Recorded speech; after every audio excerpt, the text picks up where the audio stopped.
उमरगा शहरातील दादागिरी रोखून गुंडांच्या टोळ्यांचा बंदोबस्त करावा, बांधकाम ठेकेदार गोविंद दंडगुले यांच्यावरील प्राणघातक हल्ल्याचा तपास स्वतंत्र यंत्रणेमार्फत करून मुख्य आरोपींना अटक करण्यात यावी या मागणीसाठी वडार समाज आणि विविध पक्ष संघटनेच्या वतीने सोमवारी शहरातील छत्रपती शिवाजी महाराज चौकातून पोलीस ठाण्यावर मूकमोर्चा काढण्यात आला आहे। दरम्यान या गुन्ह्याचा तपास आता स्थानिक गुन्हे शाखेकडे देण्यात आला आहे। उमरगा पोलीस ठाण्याच्या आवारात ठाकरे सेनेतील आमदार प्रवीण स्वामी, शिंदे सेनेचे उपनेते माजी आमदार ज्ञानराज चौगुले, युवा नेते किरण गायकवाड, भाजपचे कैलास शिंदे, शिवसेनेचे युवा नेते अजिंक्य पाटील, रिपब्लिकन पार्टी ऑफ इंडियाचे नेते हरीश डावरे, वंचित बहुजन आघाडीचे रामभाऊ गायकवाड, शाहूराज माने, काँग्रेसचे जिल्हा सरचिटणीस मधुकर यादव, व्यापारी महासंघाचे शिवप्रसाद लड्डा, मराठा सेवा संघाचे शांतकुमार मोरे यांची समायोजित भाषणे झाली। वडार समाज बांधवांच्या वतीने उपविभागीय पोलीस अधिकारी सदाशिव शेलार, पोलीस निरीक्षक अश्विनी भोसले यांना मागण्यांचे निवेदन देण्यात आले। निवेदनात म्हटलं आहे की शहरामध्ये खुनी हल्ल्याचे प्रकार वाढलेत, त्यामुळे शहरात दहशतीचे वातावरण निर्माण झाले। गोरगरीब समाजाचे शोषण करून अवैध सावकारी आणि अवैध धंदे यांच्या माध्यमातून गुंडांच्या टोळ्या निर्माण झालेल्या आहेत। या टोळ्याच्या माध्यमातून 15, 20 ते 25 वर्ष वयोगटातील अनेक तरुण वाम मार्गाला लागून या गुंडांच्या टोळ्यांचे सदस्य झाले आहे। या गुंडांच्या मोहरक्याकडून या तरुण मुलांचा सर्रास मारहाणीसाठी वापर करून दहशत निर्माण केली जात आहे। त्यांच्याकडे पिस्तूल, तलवारी, कत्त्या, कुन्हाड अशी हत्यारे आहेत, भरपूर प्रमाणामध्ये असून या टोळ्यांचे मोहरके या तरुण मुलांकडून अनेक गैरप्रकार करून घेत आहेत। त्यांचा बंदोबस्त करण्यात यावा असे निवेदनात म्हटले। यावेळी जिल्हा काँग्रेसचे विजय वाघमारे, भाजपचे तालुका अध्यक्ष शहाजी पाटील, व्यापारी महासंघाचे अध्यक्ष रणधीर पवार, तालुका काँग्रेसचे अध्यक्ष अर्जुन बिराजदार, शिवसेना तालुका प्रमुख बळीराम सुरवसे, माजी नगराध्यक्ष रजब अत्तार, नानाराव भोसले, विजयकुमार नागणे, अप्पाराव गायकवाड, धीरज बेळमकर, शहाजी मस्के, बाबा मस्के, अजय वाघमारे, विक्रम मस्के, बळीराम पवार, गोविंद पवार, तानाजी दंडगुले, बंडू पवार, राम धोत्रे, बसू घोडके, मारुती देवकर, विठ्ठल पवार, सुनीता पवार, अंजना पवार, डॉक्टर रसूल शेख, रोहित पवार, दत्ता नागेश, व्यंकट पवार यांच्यासह महिला पुरुष सहभागी झाले होते। यावेळी उमरगा पोलीस ठाण्याचे सहाय्यक पोलीस निरीक्षक श्रीकांत भराटे, गंगाधर पुजरवाड, पांडुरंग कान्हेरे आदींसह पोलिसांनी चोख बंदोबस्त ठेवला होता। निषेध मोर्चाला उपस्थित आपण सर्वजण आहात। हे काय उमरगा शहरात घडलेली घटना ही निषेधार्थ आहे, मी सांगायची गरज नाही, सगळ्यांनी त्या बाबतीतलं विवेचन केलेलं आहे, मी त्या बाबतीत जास्त बोलणार नाही। पण या तालुक्याचा माजी आमदार म्हणून मी प्रामाणिकपणाने सांगू इच्छितो सगळ्यांनाच की अशा घटनेचा नुसता निषेध करून भागणार नाही। तर आता आपणाला बोलत असताना शिंदे कैलासने सांगितलं की सर्व पक्षाच्या नेते मंडळींनी एकत्रित येऊन एक विचारधारा घेऊन एक काहीतरी अजेंडा ठरवून त्या पद्धतीने काम केलं पाहिजे।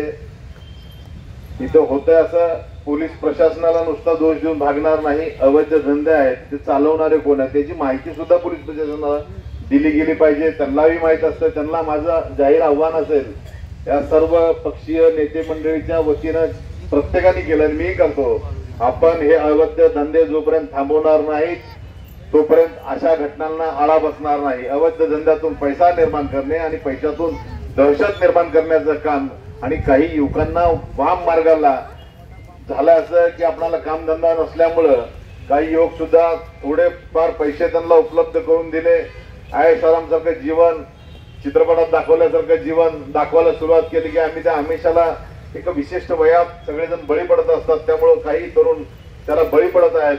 घरच्या कुटुंबाच्या सदस्यांनी सुद्धा आपला मुलगा काय करतोय याच्याही दक्षता घेणं हे आपलं पहिल्यांदा कर्तव्य असं मी समजतो। आपण या गोष्टीचा निषेध करतोय। याच्या आधी सुद्धा अशाच पद्धतीनं या ठिकाणी जीवघेणे हल्ले झालेत।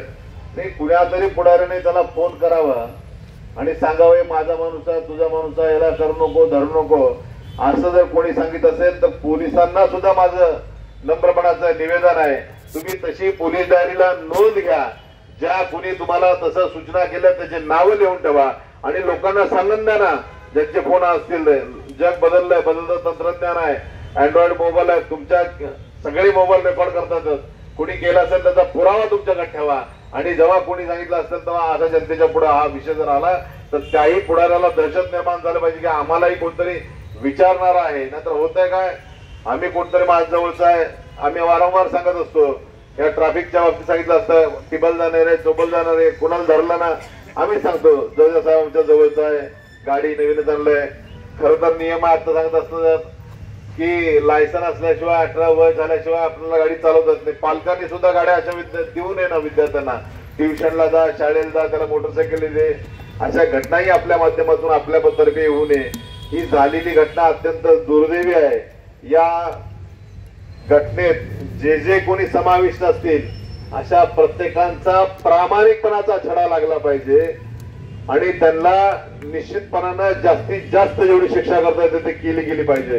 ही घटना घडली, मला ज्ञात झाल्या महाराष्ट्र राज्याचे मुख्यमंत्री आपण त्यांच्याकडे देवेंद्र फडणवीस साहेबांकडे मी इथून पहिल्यांदा मेलद्वारे सगळे मेसेज टाकले, दोन्ही उपमुख्यमंत्र्यांना मेल टाकले आणि मी नंतरच्या कालखंडात गेल्यानंतर मुख्यमंत्र्यांची खास भेट घेऊन उमरगा शहरांची काय अवस्था झाली या बाबतीतलं विवेचन सुद्धा त्यांच्या पुढे केलेलं आहे.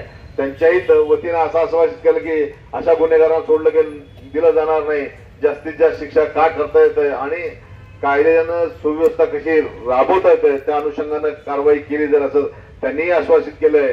तेव्हा मीही तुम्हाला सांगू नम्रपणानं सगळ्यांना सांगू इच्छितो, प्रशासनाला, पोलीस प्रशासनाला खास करून, आपण आपली ड्युटी करत असताना ती प्रामाणिकपणा करतात, पण त्यातल्या त्यात जे अशा पद्धतीचं गैरवर्तन करणार आहेत त्यांना शिक्षा देण्यासाठी सुद्धा कायद्यानं केसेस झाले पाहिजेत आणि असं जर होत गेलं तरच या असल्या अनैतिक घटनांना आळा बसेल आणि कुणाची हिंमत होणार नाही. नाहीतर कुणीतरी कुणाचा पाठराखा झालं की त्याला बळ मिळत असतं. असं बळ देण्याचं काम कुठल्याही लोकप्रतिनिधीने प्रामाणिकपणाने करू नये अशी शपथच लोकप्रतिनिधी घ्यावं या मताचा मी आहे आणि जेणेकरून मग पुन्हा अशा घटना होणार नाहीत.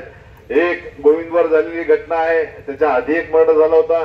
ते कशाच्या माध्यमातून, छोट्या छोट्या टोळी युद्धाच्या माध्यमातून बंदूक घे, सुरा घे आणि निर्ढावल्यासारखं फिरत आहेत. त्यांना जेव्हा सापडल्यानंतर जी कारवाई व्हायला पाहिजे सक्षमपणाने ती झाली गेलेली आहे. त्याच्यामुळे असं बळ वाढत असतं. तेव्हा पोलीस प्रशासनानं यात कडक कारवाई करावी, अवैध धंदे तात्काळ बंद करावेत ही मी या माध्यमातून आपल्याला सूचना करतो. आणि इतक्या मोठ्या संख्येने आपण सुद्धा माता भगिनी आलात या गोष्टीचा निषेध करण्यासाठी. जोपर्यंत आपण मी एकवटणार नाही तोपर्यंत आपलंही बळ करणार नाही आणि आता आपल्या या बळाच्या माध्यमातून ही शेवटची घटना उमरगा लोहारा तालुक्यातली असेल अशा पद्धतीचं वातावरण या शहरात आणि या तालुक्यात व्हायला पाहिजे एवढी विनंती करतो आणि थांबतो. GTV मराठी प्रतिनिधी विशाल देशमुख, तालुका उमरगा, जिल्हा धाराशिव.